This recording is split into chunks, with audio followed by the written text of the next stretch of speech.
ધોરણ 11 વાણિજ્ય વ્યવસ્થા અને સંચાલન, ચેપ્ટર નંબર 4 માહિતી સંચાર, ઈ કોમર્સ અને આઉટસોર્સિંગ એનો આજે વિડિયો નંબર 1 આપણે શીખીશું. ચેપ્ટર નંબર 4 ની અંદર આપણે માહિતી સંચાર, ઈ કોમર્સ અને આઉટસોર્સિંગ વિશે ડિટેલમાં ભણવાનું છે. તેમાં સૌથી પહેલા આપણે માહિતી સંચાર વિશે ભણીએ. વિદ્યાર્થી મિત્રો, માહિતી સંચારને બીજા શબ્દોમાં પ્રત્યાયન કહેવામાં આવે છે. અંગ્રેજીમાં એને કોમ્યુનિકેશન કહેવામાં આવે છે. કોમ્યુનિકેશન એ બે લેટિન ભાષાના શબ્દો કોમ્યુનિસ અને કોમ્યુનિકેર ઉપરથી ઉતરી આવેલો છે. કોમ્યુનિસ અને કોમ્યુનિકેર આ બંને એ લેટિન ભાષાના બે શબ્દો છે. એના ઉપરથી કોમ્યુનિકેશન શબ્દ ઉતરી આવેલો છે, જેનો અર્થ ટુ શેર, કોમન એટલે કે બધા વચ્ચે વહેંચવું એવો થાય છે. હવે માહિતી સંચારનો સામાન્ય અર્થ એવો થાય કે આપણે આપણા વિચારો બીજા વ્યક્તિ સુધી પહોંચાડીએ તો આપણે એને માહિતી સંચાર કહીએ છીએ. તો આજે માહિતી સંચાર વિશે ડિટેલમાં ભણીએ. પ્રત્યાયનના અર્થમાં એટલે કે માહિતી સંચારના અર્થમાં સમય જતાં ઘણા પરિવર્તનો આવ્યા છે, જેના લીધે આજે એનો અર્થ ખૂબ જ વિશાળ બન્યો છે. એક સમય હતો કે જ્યારે આદિમાનવો, આજથી વર્ષો પહેલા આદિમાનવો એ વખતે માહિતી સંચાર કરતા હતા, પરંતુ એમની પાસે કોઈ શબ્દ નહોતા, કોઈ ભાષા નહોતી. એ લોકો ઈશારાથી, હાવભાવથી માહિતી સંચાર કરતા હતા. ધીમે ધીમે સાયન્સ અને ટેકનોલોજી, ધીમે ધીમે ભાષાનો ઉપયોગ શરૂ થયો, સાયન્સ અને ટેકનોલોજીનો ઉપયોગ શરૂ થયો અને આજે માહિતી સંચાર એટલે કે પ્રત્યાયન એ ખૂબ જ વિશાળ અર્થ બની ગયો છે. માહિતી સંચાર એ દ્વિમાર્ગી પ્રક્રિયા છે. દ્વિમાર્ગી એટલા માટે કહેવાય કારણ કે એક પક્ષકાર એ પોતે માહિતી બીજા પક્ષકારને પહોંચાડે છે. ઉદાહરણ તરીકે શિક્ષક વિદ્યાર્થીને ભણાવે છે તો શિક્ષક પોતાની પાસે રહેલી માહિતીને વિદ્યાર્થીઓ સુધી પહોંચાડે છે. એટલા માટે દ્વિમાર્ગી થઈ. આ વસ્તુને આપણે ધ્યાનમાં રાખીશું. માહિતી સંચારના બે પ્રકાર પડે છે. બે પ્રકારની અંદર પહેલો છે શાબ્દિક માહિતી સંચાર અને બીજો છે અશાબ્દિક માહિતી સંચાર. શાબ્દિક માહિતી સંચાર કોને કહેવાય? તો જે માહિતી સંચારની અંદર શબ્દ, ભાષા કે લિપિનો ઉપયોગ થાય એને આપણે શાબ્દિક માહિતી સંચાર તરીકે ઓળખીએ છીએ. શબ્દનો ઉપયોગ થાય છે. પાછો આ શાબ્દિક માહિતી સંચાર બે રીતે હોય, લેખિત રીતે અને મૌખિક રીતે. પુસ્તક દ્વારા શિક્ષક જ્યારે ભણાવતા હોય તો પુસ્તકમાં જે કઈ વસ્તુ લખી છે એને વિદ્યાર્થીઓ સુધી સમજાવે છે, તે લેખિત માહિતી સંચાર. પુસ્તકમાં લખેલું સમજાવે છે, લેખિત છે, પરંતુ જોડે જોડે એ પોતાની મૌલિકતાનો પણ ઉપયોગ કરે છે, ભાષાનો ઉપયોગ પોતાની રીતે કરે છે અને સમજાવે છે, તે મૌખિક માહિતી સંચાર છે. બીજું છે અશાબ્દિક માહિતી સંચાર. અશાબ્દિક શબ્દ તમે સમજો છો. અશાબ્દિક એટલે જેમાં શબ્દનો ઉપયોગ થતો નથી. ઘણી વખત એના ઉદાહરણો દ્વારા આપણે એને સમજેલા છીએ. અશાબ્દિક એટલે શબ્દ કે ભાષાનો ઉપયોગ એની અંદર કરવામાં આવતો નથી, તો એને અશાબ્દિક માહિતી સંચાર કહેવાય. એના ઉદાહરણ જોવા જઈએ તો જ્યારે કોઈ સાયરન વાગે છે તો સામેવાળો વ્યક્તિ સમજી જાય છે કે ના કોઈ ઇમરજન્સી છે, એમાં કહેવાની જરૂર નથી પડતી. એ જ પ્રમાણે જ્યારે કોઈ તોપની સલામી આપવામાં આવે, સંગીત દ્વારા, વાદન, ગાયન, નૃત્ય દ્વારા પણ તમે તમારો જે કંઈ સંદેશો છે લોકો સુધી પહોંચાડી શકો છો. તે અશાબ્દિક માહિતી સંચાર કહેવામાં આવે છે. શાબ્દિક અને અશાબ્દિક માહિતી સંચાર આ બે એ માહિતી સંચારના પ્રકાર, ખાસ ધ્યાન રાખવાનું. અને શાબ્દિકના પાછા બે પ્રકાર, લેખિત અને મૌખિક. હવે ખૂબ જ અગત્યનું, જ્યારે સંદેશાની રચના કરવામાં આવે છે ત્યારે keep it short and sweet નો સિદ્ધાંત અનુસરવામાં આવે છે. Keep it short and sweet એટલે હંમેશા સંદેશો ટૂંકો અને સરળ હોવો જોઈએ. જ્યારે તમે સંદેશો બીજા વ્યક્તિ સુધી પહોંચાડો છો ત્યારે તમારો સંદેશો ટૂંકો અને સરળ હોવો જોઈએ, એટલે કે સામેવાળા વ્યક્તિને સહેલાઈથી સમજાઈ જાય એવો હોવો જોઈએ. વધારે પડતું લાંબુ બોલવાથી સામેવાળાને ખબર પડે એવું જરૂરી નથી. તમે જેટલો સ્પષ્ટ અને સરળ ભાષાનો ઉપયોગ કરીને તમારો સંદેશો પહોંચાડશો તો એ ઇફેક્ટિવ માધ્યમ કહેવાય. એટલા માટે આ સૂત્ર ધ્યાનમાં રાખવાનું, keep it short and sweet. હવે આટલું ખ્યાલમાં સમજ્યા પછી એનો અર્થ આપણે સમજીએ.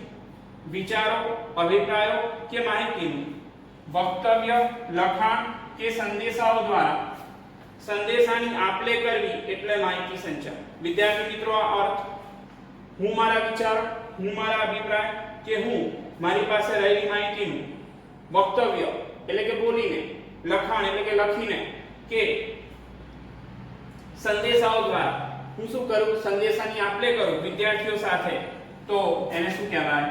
માહિતી સંચાર કહેવાય. બીજી વ્યાખ્યા છે એકદમ સહેલી.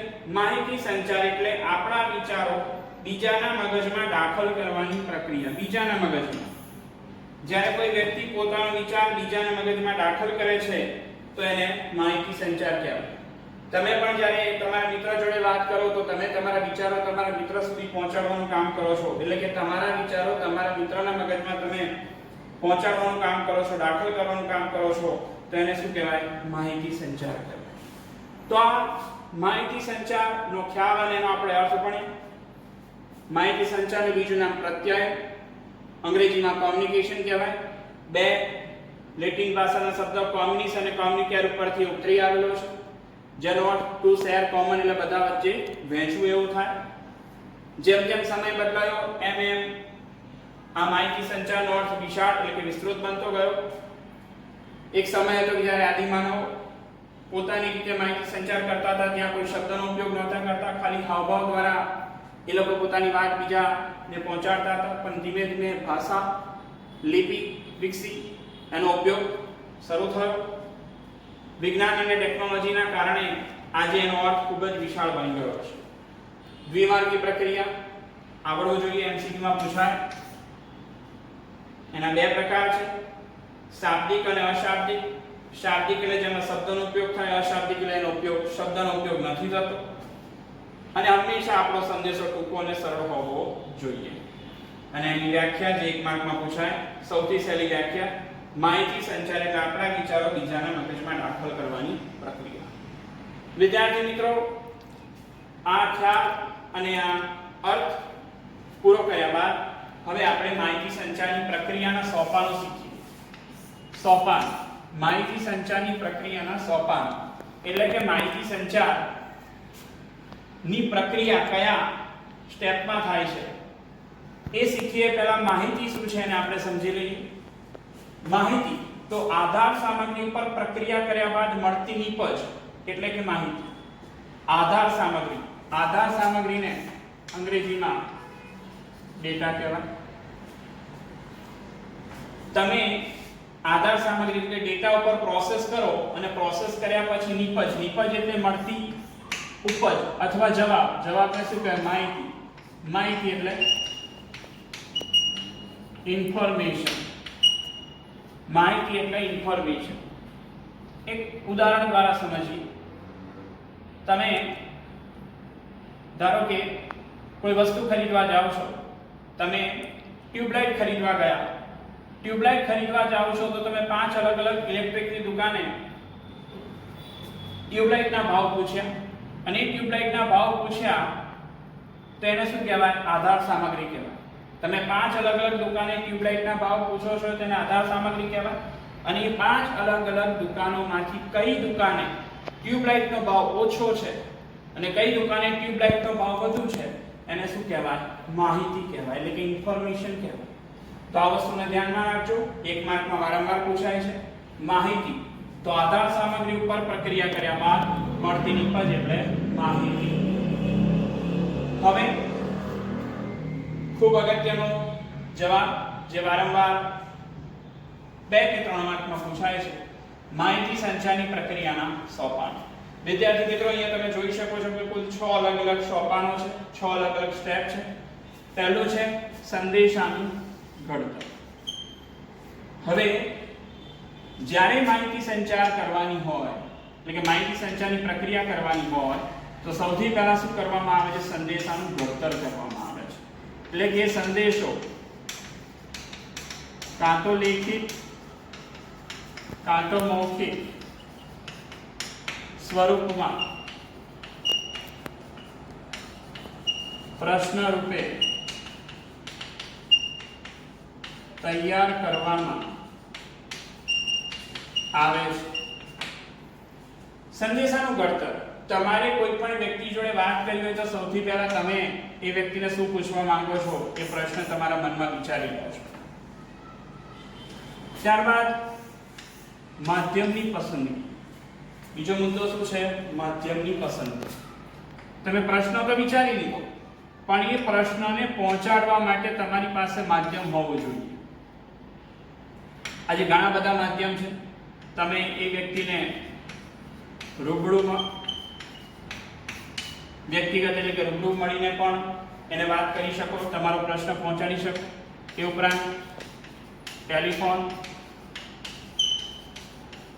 ઇન્ટરનેટ એટલે કે મેલ તમે કરી શકો, વોટ્સએપ કરી શકો. આમ અલગ અલગ આ માધ્યમો છે તમારા સંદેશાને પહોંચાડવા માટેના. તો તમારે કોઈ પણ એક માધ્યમની શું કરવાની રહેશે? પસંદગી. ત્રીજું છે સંદેશો મોકલવો. ત્રીજું કામ તમે શું કરો છો? સંદેશાને મોકલવો. ઉદાહરણ તરીકે તમે ટેલિફોન નો માધ્યમ તરીકે પસંદ કરી તો ટેલિફોન દ્વારા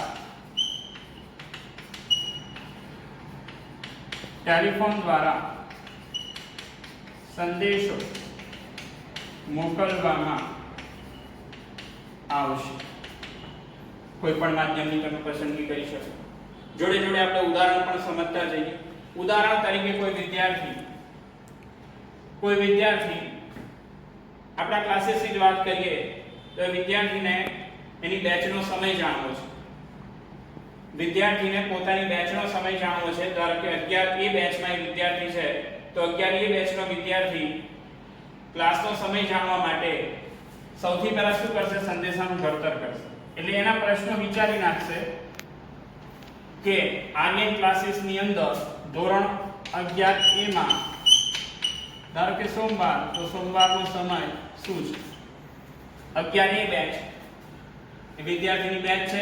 સોમવારે એને ટ્યુશન કેટલા વાગે છે? પ્રશ્ન એના મનમાં પોતે શું કરશે? પહેલા વિચારી લેશે કે સંદેશાનું ઘડતર કરે. ત્યારબાદ માધ્યમની પસંદગી. હવે માની લો કે વિદ્યાર્થી ક્લાસની નજીક રહે છે તો રૂબરૂ આવીને પણ પૂછી શકે કે મારી 11A બેચનો સમય શું છે. રૂબરૂ ના હોય તો એ ટેલિફોનનો ઉપયોગ કરી શકે, ઇન્ટરનેટનો ઉપયોગ કરી શકે, મેસેજ દ્વારા પણ પોતાની બેચનો સમય જાણવા માટે એ પસંદ કરી શકે. એટલે કે માધ્યમની પસંદગી કરી. ત્રીજું છે વિદ્યાર્થી મિત્રો સંદેશો મોકલવો. હવે માની લો કે વિદ્યાર્થી ટેલિફોનનો ઉપયોગ કરે છે તો ટેલિફોનનો ઉપયોગ કરશે અને ટેલિફોનનો ઉપયોગ કરીને ફોન કરીને અહીં ક્લાસ ઉપર પૂછશે કે 11A બેચનો સમય જણાવો. હવે અહીંયા ક્લાસ ઉપર જે બેઠેલા વ્યક્તિ છે, જે રિસેપ્શનિસ્ટ છે, એ સંદેશાનો શું કરે છે? સ્વીકાર કરે છે.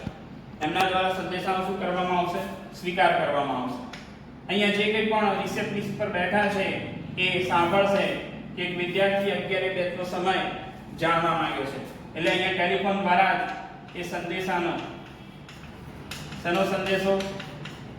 તો 11A બેચ ના સમય વિશેનો જે સંદેશો છે એ સંદેશો અહીંયા સાંભળશે.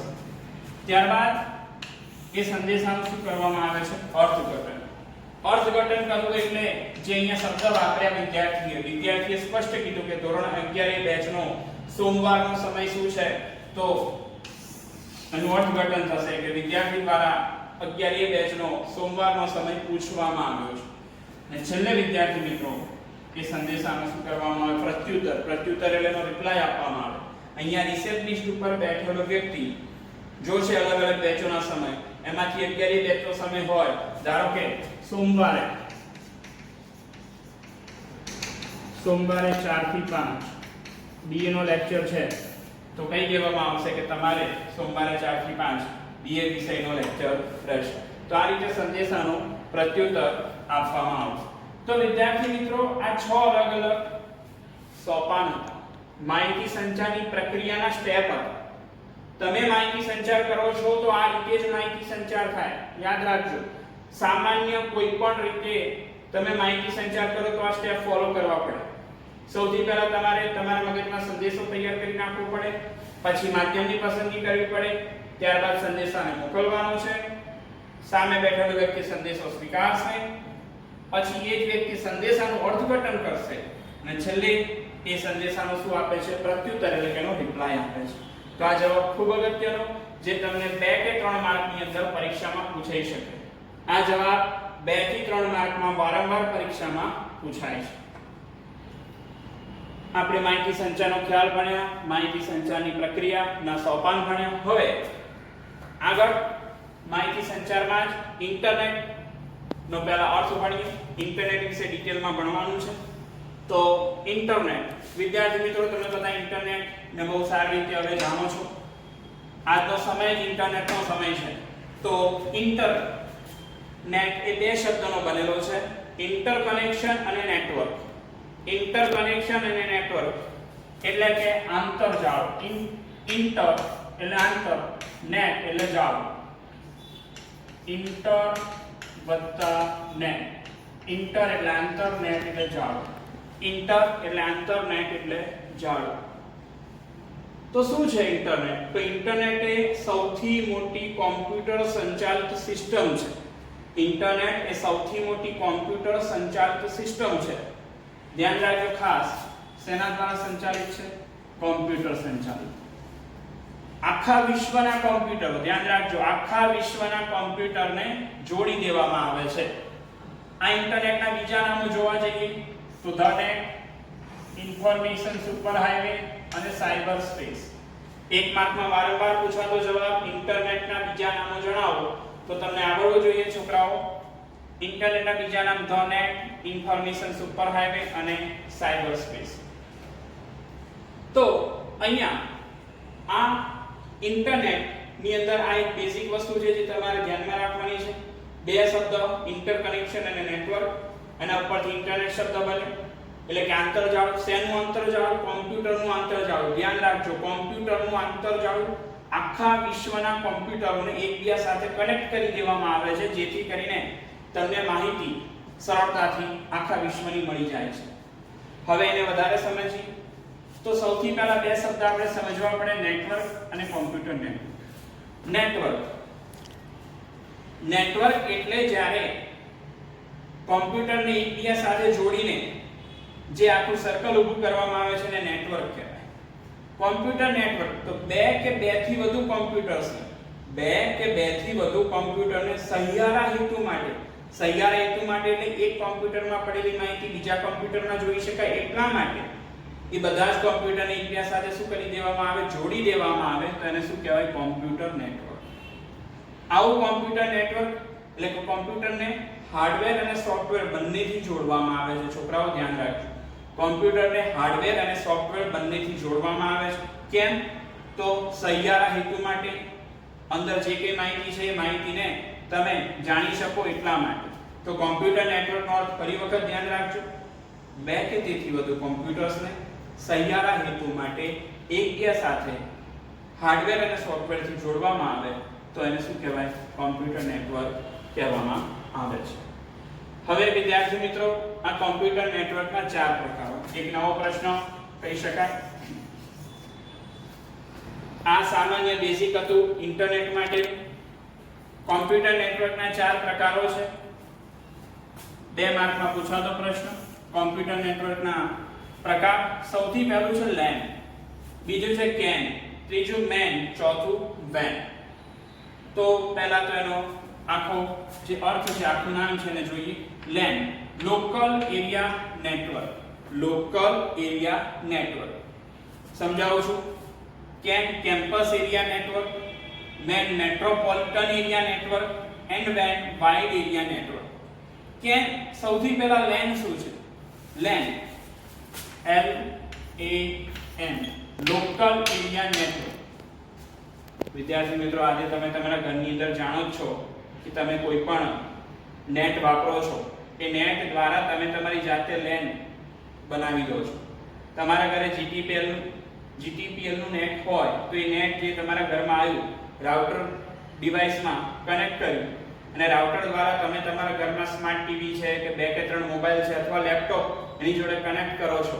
તો આજે તમે આખું નેટવર્ક બનાવ્યું એને શું કહેવાય? લેન કહેવાય. તમારા ઘર કે તમારી ઓફિસ પૂરતું એ શું છે? સીમિત છે. સામાન્ય રીતે કોઈ ઘર કે કોઈ ઓફિસમાં આવું નાનું નેટવર્ક તૈયાર કરવામાં આવે છે. બીજું છે કેન, કેમ્પસ એરિયા નેટવર્ક. જ્યારે કોઈ કેમ્પસ ના કોમ્પ્યુટરને એકબીજા સાથે જોડીને જે નેટવર્ક ઊભું કરવામાં આવે છે એને શું કહેવાય? કેન કહેવાય. ઉદાહરણ તરીકે કોઈ સ્કૂલનું કેમ્પસ છે, કોઈ યુનિવર્સિટીનું કેમ્પસ છે, કોઈ કંપનીનું કેમ્પસ છે. એક કંપનીમાં જેટલા પણ કોમ્પ્યુટર હોય બધા જ કોમ્પ્યુટરને આ રીતે જોડી દેવામાં આવે અને જે નેટવર્ક ક્રિએટ કરવામાં આવે એને શું કહેવાય? CAN, campus area network. LAN થી મોટું હો, લેન સૌથી નાનું, એનાથી મોટું શું? કેન. હવે ત્રીજું શું છે? MAN, metropolitan area network. Metropolitan area network જ્યારે કોઈ શહેરના કોમ્પ્યુટર્સને એકબીજા સાથે જોડીને નેટવર્ક ઊભું કરવામાં આવે તેને મેન એટલે કે મેટ્રોપોલિટન એરિયા નેટવર્ક કહેવામાં આવે છે.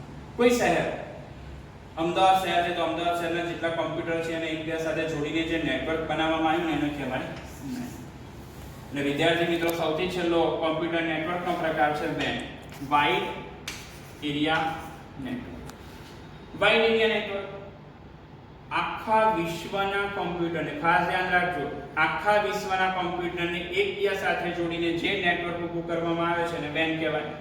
જેને આપણે WWW એટલે કે વર્લ્ડ વાઇડ વેબ હમણાં આગળ ચર્ચા કરીએ છીએ. સૌથી પહેલા વાઇડ એટલે કે વાઇડ એરિયા નેટવર્ક જેની કોઈ ભૌગોલિક સીમા હોતી નથી. તો આખા વિશ્વના કોમ્પ્યુટરને જોડીને જે નેટવર્ક તૈયાર થયું એને કહેવાય વેન. રાઉટરમાં તમે જુઓ ને તો જે લિંક તમને આપવામાં આવે છે ને રાઉટરમાં પાછળ જોજો તે વેનમાં એ પિન ભરાવેલી હશે ને વેનમાંથી તમે તમારું લેન કે કેન કે મેન નેટવર્કને ઊભું કરી શકો છો. તો આ સામાન્ય ચાર નેટવર્કના પ્રકાર: સૌથી નાનું લેન, ત્યારબાદ મોટું કેન, પછી મેન અને છેલ્લે વેન. હવે વિદ્યાર્થી મિત્રો આપણે વેન છે ને આ વાઇડ એરિયા નેટવર્ક છે ને આ વાઇડ એરિયા નેટવર્કના પાછળ બે ભાગ પડે છે. કેટલા ભાગ પડે છે? બે. એક છે એન્ટરપ્રાઇઝ વેન અને બીજું છે ગ્લોબલ વેન. એન્ટરપ્રાઇઝ વેન અને ગ્લોબલ વેન. સૌથી પહેલા એન્ટરપ્રાઇઝ વેનને સમજીએ. કોઈ એક સંસ્થાના જેટલા પણ સ્થિર કોમ્પ્યુટર છે, કેવા કોમ્પ્યુટર? સ્થિર કોમ્પ્યુટર. કોઈ એક સંસ્થાના સ્થિર કોમ્પ્યુટર છે, એ સ્થિર કોમ્પ્યુટરને જોડીને જે નેટવર્ક ઊભું કરવામાં આવે છે એને એન્ટરપ્રાઇઝ વેન કહેવાય.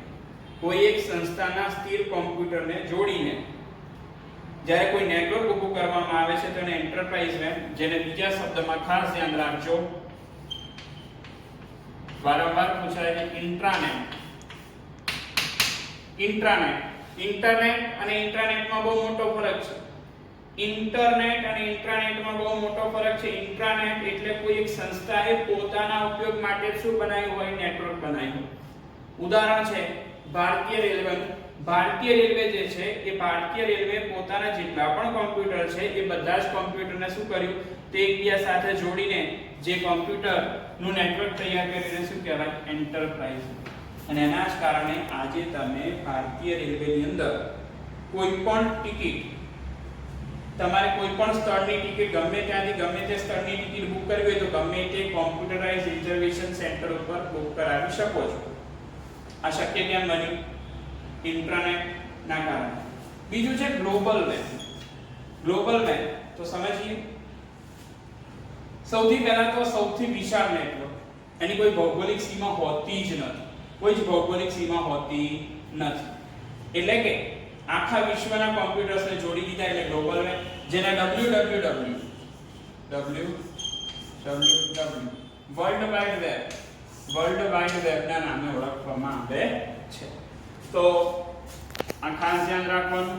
વેન, વાઇડ એરિયા નેટવર્ક, જેને બે ભાગમાં આપણે વહેંચ્યું, એક હતું એન્ટરપ્રાઇઝ વેન અને બીજું છે ગ્લોબલ વેન. એન્ટરપ્રાઇઝ વેન એ કોઈ સંસ્થાએ પોતાના સ્થિર કોમ્પ્યુટરને સાંકળીને, કોઈ એક સંસ્થાએ પોતાના સ્થિર કોમ્પ્યુટરને ભેગા કરીને જે નેટવર્ક બનાવ્યું એને આપણે કહીએ એન્ટરપ્રાઇઝ વેન. અને ગ્લોબલ વેન જેની કોઈ ભૌગોલિક સીમા નથી, આખા વિશ્વના કોમ્પ્યુટર્સને જોડવામાં આવે તો એને કહેવાય ગ્લોબલ. તો આ જવાબ જે 2 માર્કમાં તમને પૂછાઈ શકે. હવે ઇન્ટરનેટની અંદર એક બે નાના સવાલ જોઈ લઈએ. આગળ છે ઇન્ટરનેટના મુખ્ય કાર્યો. વિદ્યાર્થી મિત્રો અહીંયા શબ્દ વાપર્યો છે મુખ્ય કાર્યો.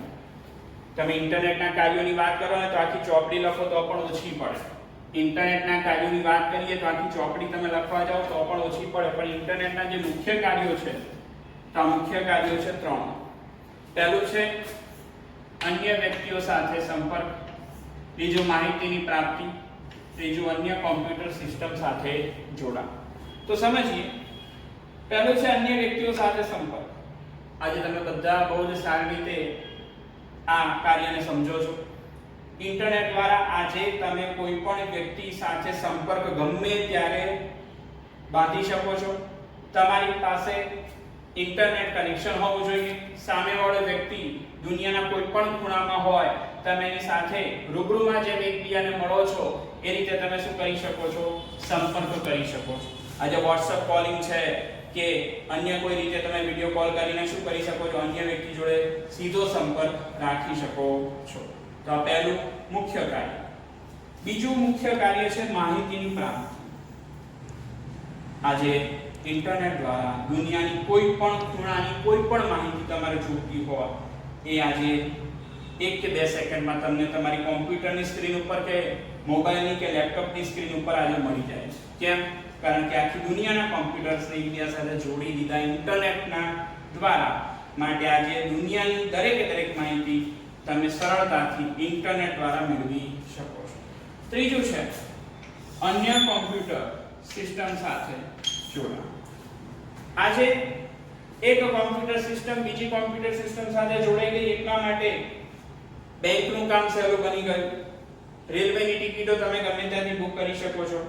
આ દરેક કોના કારણે શક્ય બન્યું? ઇન્ટરનેટના કારણે શક્ય બન્યું. એક કોમ્પ્યુટર સિસ્ટમને બીજી કોમ્પ્યુટર સિસ્ટમ સાથે શું કરી દીધી? જોડી દીધી. તો વિદ્યાર્થી મિત્રો આ 3 અલગ જે કાર્યો હતા એ 3 મુખ્ય કાર્યો કહેવાય. પહેલું બીજા વ્યક્તિ જોડે સંપર્ક કરી શક્યા, બીજું માહિતીને સરળતાથી પ્રાપ્ત કરી શક્યા અને ત્રીજું અન્ય કોમ્પ્યુટર સિસ્ટમ સાથે આપણે જોડાણ કરી શકીએ છીએ. તો આ જવાબ પણ 2 કે 3 માર્કમાં પૂછાય. હવે ઇન્ટરનેટને લગતો અથવા માહિતી સંચારને લગતો છેલ્લો એક સહેલો જવાબ. ઇન્ટરનેટ ઉપર માહિતીની શોધ. ઇન્ટરનેટ ઉપર માહિતીની શોધ. તમારે ઇન્ટરનેટ ઉપર માહિતી શોધવી છે તો આ તો એટલો સહેલો જવાબ છે કે ખાલી એકવાર વાંચો તો આવડી જાય. તમને બધાને આ જવાબ તો એમને આવડે. ઇન્ટરનેટ ઉપર તમારે માહિતી શોધવી હોય તેના માટે 5 સ્ટેપ અહીંયા કીધા છે. પહેલું સોપાન બ્રાઉઝરની પસંદગી. શેની પસંદગી? બ્રાઉઝર. બીજું સર્ચ એન્જિનની પસંદગી. ત્રીજું જરૂરી માહિતી સર્ચ બારમાં એન્ટર કરવી. ચોથું વેબસાઇટ પસંદ કરવી અને પાંચમું જરૂરી માહિતી પ્રાપ્ત કરવી. તો હવે સમજીએ, સામાન્ય એક ઉદાહરણ દ્વારા સમજીએ. તમારે ધારો કે ગુજરાત રાજ્ય વિશે માહિતી જોઈતી હોય તો ગુજરાત રાજ્ય વિશે માહિતી જોઈતી હોય તો સૌથી પહેલા તમારે ઇન્ટરનેટ ઉપર કોઈ બ્રાઉઝરની પસંદગી કરવાની. બ્રાઉઝર ઘણા બધા છે, ઓપેરા મિની છે, મોઝિલા ફાયરફોક્સ છે, એવા કોઈ પણ બ્રાઉઝરની પસંદગી કરો. ત્યારબાદ બીજું કામ કરવાનું છે સર્ચ એન્જિનની પસંદગી. ગુજરાત વિશેની માહિતી મેળવવા માટે તમારે સર્ચ એન્જિન પસંદ કરવું પડે. સર્ચ એન્જિનની વાત કરીએ તો ગૂગલ, યાહુ આ બધા સર્ચ એન્જિન છે જેના દ્વારા તમે માહિતી મેળવી શકો. તો સર્ચ એન્જિન તમે ગૂગલ પસંદ કર્યું. ત્રીજું જરૂરી માહિતી સર્ચ બારમાં એન્ટર કરવી. તમે ગૂગલના સર્ચ બારમાં ખાલી ગુજરાત લખો તો ગુજરાત વિશેની માહિતી તમને ત્યાં તરત મળવા લાગશે. ચોથું વેબસાઇટ પસંદ કરવી. ગુજરાત રાજ્યને લગતી અલગ વેબસાઇટો તમને ત્યાં જોવા મળશે. ગુજરાત રાજ્યને લગતી અલગ વેબસાઇટો ત્યાં જોવા મળશે. અને છેલ્લે તમે જરૂરી માહિતી પ્રાપ્ત કરો છો. તો ગુજરાત રાજ્યને લગતી જરૂરી જે કે માહિતી તમારે જોઈતી હોય એ તમને તરત મળી જાય છે. આ ઉપરાંત ગુજરાત રાજ્યની ઇમેજ જોઈતી હોય તો ઇમેજ જોવા મળશે. ગુજરાત રાજ્યને લગતા વિડિયો જોવા હોય તો વિડિયો પણ ત્યાં જોવા મળશે. તો વિદ્યાર્થી મિત્રો, જો તમારે ઇન્ટરનેટ ઉપર માહિતી શોધવી હોય તો આ 5 અલગ સોપાન હતા. સૌથી પહેલા બ્રાઉઝર પસંદ કરો.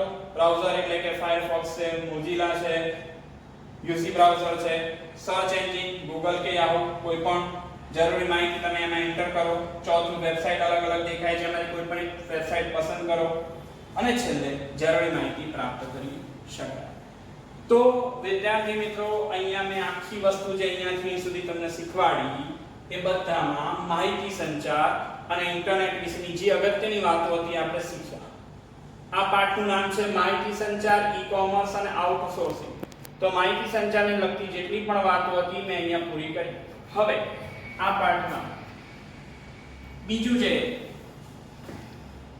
બીજા ટોપિક વિશે આપણે જે વાત કરવાની છે ટોપિક છે ઈ-કોમર્સ. ઈ-કોમર્સ ને લગતી વાત થોડી આજે શીખીએ. ઈ-કોમર્સ તો ઈ-કોમર્સ નું પૂરું નામ થાય છે ઇલેક્ટ્રોનિક કોમર્સ. ઈ-કોમર્સ નું પૂરું નામ શું છે? Electronic commerce. સૌથી પહેલાનો અર્થ ઇલેક્ટ્રોનિક ઉપકરણો તેમજ માધ્યમોના ઉપયોગ વડે કરવામાં આવતો વેપાર. ઇલેક્ટ્રોનિક ઉપકરણો તેમજ માધ્યમોના ઉપયોગ વડે કરવામાં આવતો વેપાર.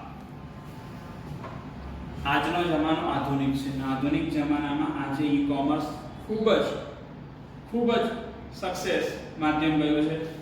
તો ઇલેક્ટ્રોનિક ઉપકરણો તો વધારે સમજીએ.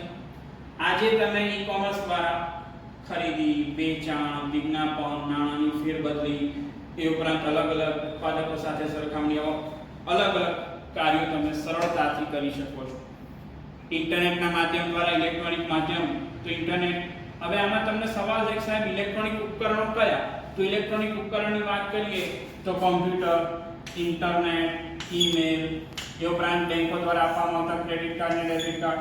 હવે ક્રેડિટ કાર્ડ અને ડેબિટ કાર્ડમાં કે કરંટ ના હોય તો ઇલેક્ટ્રિક થી ના ચાલે, પણ એ કાર્ડ જે મશીનમાં તમે એન્ટર કરો છો ને એક મશીન શેનાથી ચાલે છે? ઇલેક્ટ્રોનિક થી ચાલે છે. માટે શું કહેવાય? ઇલેક્ટ્રોનિક ઉપકરણો કહેવાય. તો વિદ્યાર્થી મિત્રો આ બધા શું છે?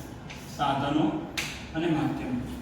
તો જ્યારે ઈ-કોમર્સ દ્વારા કોઈ વેપાર થતો હોય તો આ બધાની ક્યાંક ને ક્યાંક જરૂર પડે છે. તમારી પાસે ઇન્ટરનેટ કનેક્શન નહીં હોય, તમારી પાસે કોમ્પ્યુટર નહીં હોય, તમારી પાસે ડેબિટ કાર્ડ કે ક્રેડિટ કાર્ડ નહીં હોય તો તમે ઈ-કોમર્સ દ્વારા વેપાર નહીં કરી શકો. તો ફરી એક વખત વ્યાખ્યા પર ધ્યાન રાખો. ઇલેક્ટ્રોનિક ઉપકરણો મેં તમને સમજાવી દીધા. ઇલેક્ટ્રોનિક ઉપકરણો તેમજ માધ્યમો પણ અંદર આપણે વાત કરી ના ઉપયોગ વડે કરવામાં આવતો વેપાર. આ વેપારને શું કહેવાય? ઈ-કોમર્સ કહેવાય, એટલે કે ઇલેક્ટ્રોનિક કોમર્સ કહેવામાં આવે છે. આજે ઈ-કોમર્સ દ્વારા સમજાવ્યા પ્રમાણે તમે કોઈ પણ જગ્યાએથી ખરીદી કરી શકો છો. ગમે તે જગ્યાએ વેચાણ પણ વેપારી કરી શકે છે, પોતે વિજ્ઞાપન આપી શકે છે, ઓનલાઈન જાહેરાતો તમે જોવો છો. આ બધું આજે શક્ય બન્યું છે. તો એને લગતો એક અગત્યનો જવાબ આપણે હવે શીખીએ. ઈ-કોમર્સ નું કાર્યક્ષેત્ર અથવા ઈ-કોમર્સના પ્રકાર. 5 માર્કનો ખૂબ જ અગત્યનો જવાબ. ઈ-કોમર્સ તો એના કાર્યક્ષેત્રને 4 ભાગમાં વહેંચવામાં આવે છે. પહેલું છે B2C એટલે કે બિઝનેસ ટુ કસ્ટમર. બીજું છે B2B એટલે કે બિઝનેસ ટુ બિઝનેસ. ત્રીજું છે C2C એટલે કે કસ્ટમર ટુ કસ્ટમર. ચોથું છે C2B એટલે કે કસ્ટમર ટુ બિઝનેસ. હવે એક વસ્તુ સમજી લો, બિઝનેસ એટલે ધંધા અને કસ્ટમર એટલે ગ્રાહક. B2C બિઝનેસ ટુ કસ્ટમર, જેને ગુજરાતીમાં કહેવાય ધંધાથી ગ્રાહક. ગુજરાતીમાં શું કહેવાય? ધંધાથી ગ્રાહક. હવે આમાં શું છે? હવે એક વસ્તુ ધ્યાન રાખજો કે આ બધા શેના પ્રકાર છે? ઈ-કોમર્સ. એટલે બધું થવાનું કેવી રીતે? ઇલેક્ટ્રોનિક સાધનો અને માધ્યમોની મદદથી. તો અહીંયા ધંધો કરનાર ગ્રાહકને શું કરે છે? ઓનલાઈન વસ્તુ કે સેવા પૂરી પાડે છે. તો આ B2C નું ઉત્તમ ઉદાહરણ જોવા જઈએ ને, ઓનલાઈન જે ખરીદી કરવામાં આવે છે કોના દ્વારા? ગ્રાહક દ્વારા. અને સામે પક્ષે બિઝનેસ કરવા વાળો ઓનલાઈન શું કરે છે? વેચાણ કરે છે. એ B2C નું શું છે? ઉત્તમ ઉદાહરણ. આજે તમે Amazon, Flipkart તમે જુઓ છો તો એની દ્વારા શું થાય છે? તમે ઓનલાઈન શું કરે છો? વસ્તુ ખરીદી શકો છો. Amazon વાળા શું કરે છે? તો Amazon વાળા વેચનાર છે, એ બિઝનેસ કરવા વાળા છે. એ બિઝનેસ કરવા વાળા ઓનલાઈન લોકો ઓનલાઈન શું કરે છે? ગ્રાહકને વસ્તુ વેચે છે. તો B2C બિઝનેસ ટુ કસ્ટમર. ત્યારબાદ હવે હા બીજું B2C ની અંદર ખાલી ખરીદી નથી થતી, સેવાઓ પણ મળે છે. બેન્કિંગ સેવાઓ આજે ઓનલાઈન મળે છે. તમારી ઇન્સ્યોરન્સ સેવાઓ ઓનલાઈન જોઈતી હોય તો ઓનલાઈન ઇન્સ્યોરન્સ સેવા મળે છે. તો આવી ઘણી બધી સેવાઓ પણ આજે સેવા પૂરી પાડનાર એટલે કે જે સેવા પૂરી પાડનાર છે એ ગ્રાહકને આની કે ઓનલાઈન સેવાઓ પણ પૂરી પાડે છે. બીજું છે B2B, બિઝનેસ ટુ બિઝનેસ. બંને બાજુ કોણ છે ખબર છે? ધંધાર્થી છે. એક ધંધાર્થી બીજા ધંધાર્થીને અહીંયા મદદ કરે છે. B2B, ધંધાથી ધંધો. એક બાજુ ધંધાર્થી, બીજી બાજુ પણ ધંધાર્થી. એક ધંધો કરનાર વ્યક્તિ બીજો ધંધો કરનાર વ્યક્તિને મદદ કરે છે. આજનો હરીફાઈનો યુગ છે. આજે હરીફાઈના યુગમાં તમે એવું ના કહી શકો કે હું મારો ધંધો મારી જાતે કરી લઈશ.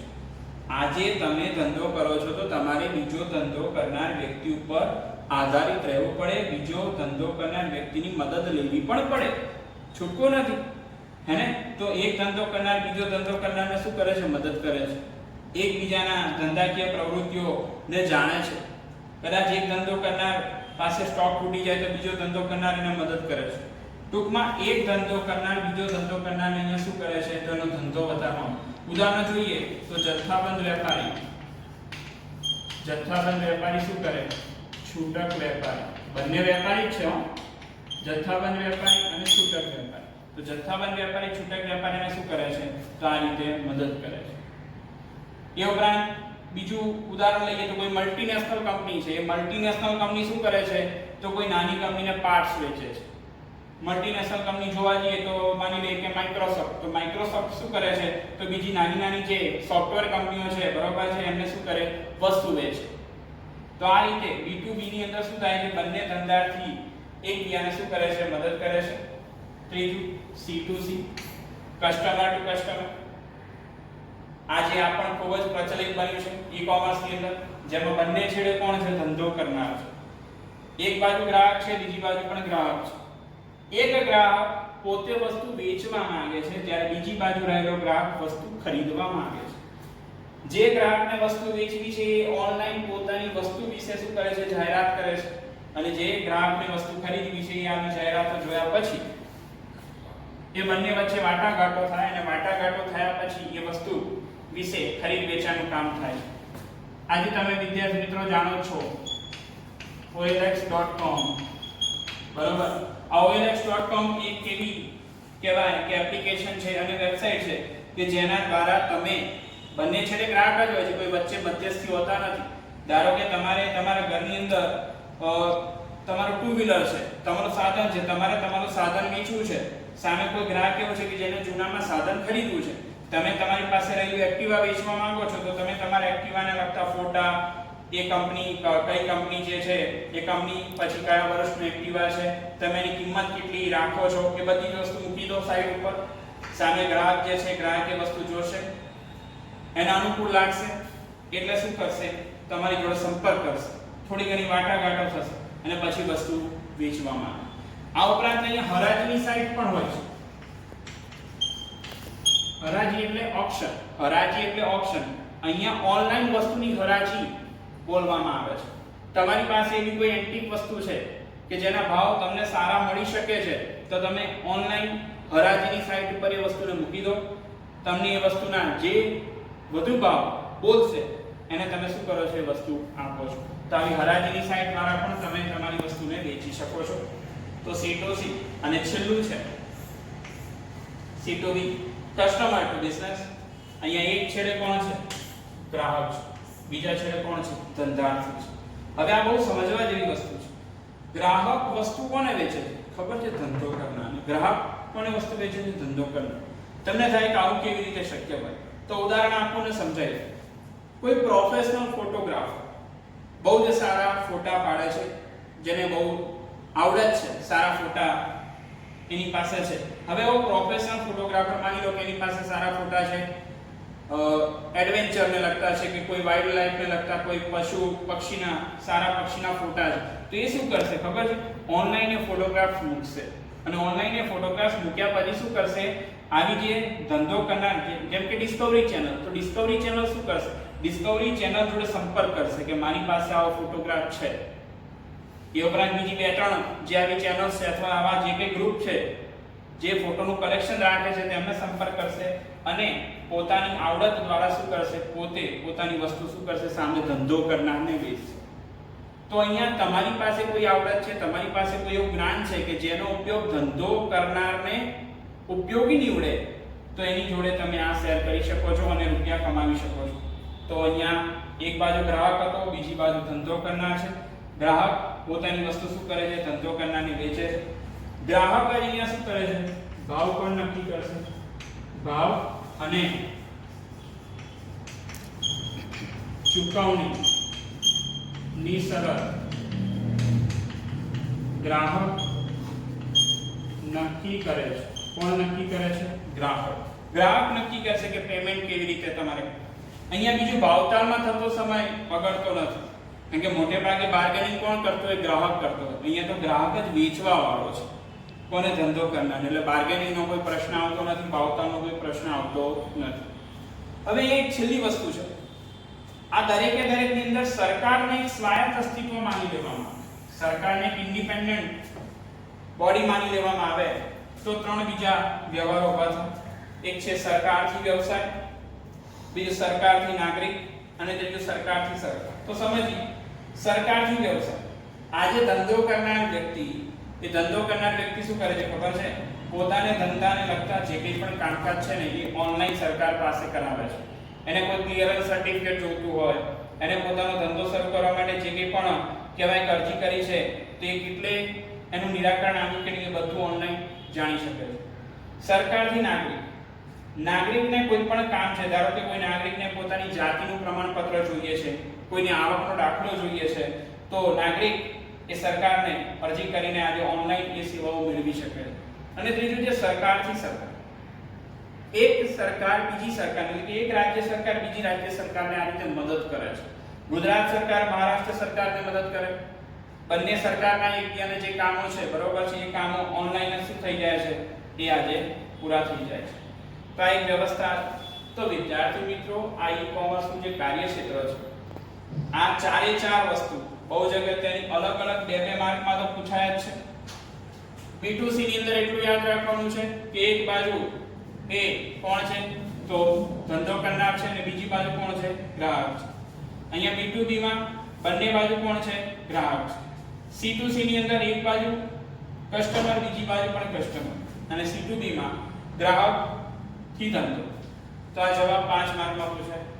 ઈ-કોમર્સ ની અંદર હજુ આપણે થોડું ઘણું શીખવાનું બાકી છે.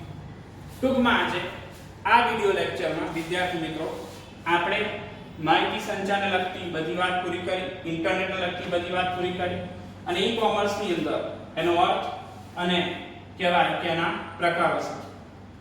હવે વિદ્યાર્થી મિત્રો, આવતા વિડિયો લેક્ચરની અંદર આ પાઠમાં જે બાકીની વસ્તુ રહેશે, એટલે કે ઈ-કોમર્સ માટે જરૂરી સાધનો, એ ઉપરાંત આઉટસોર્સિંગ વિશે આપણે નેક્સ્ટ વિડિયો લેક્ચરમાં શીખવાનું છે. ત્યાં સુધી દરેકે દરેક વિદ્યાર્થીઓને જીમીલ સર તરફથી જય શ્રી કૃષ્ણ.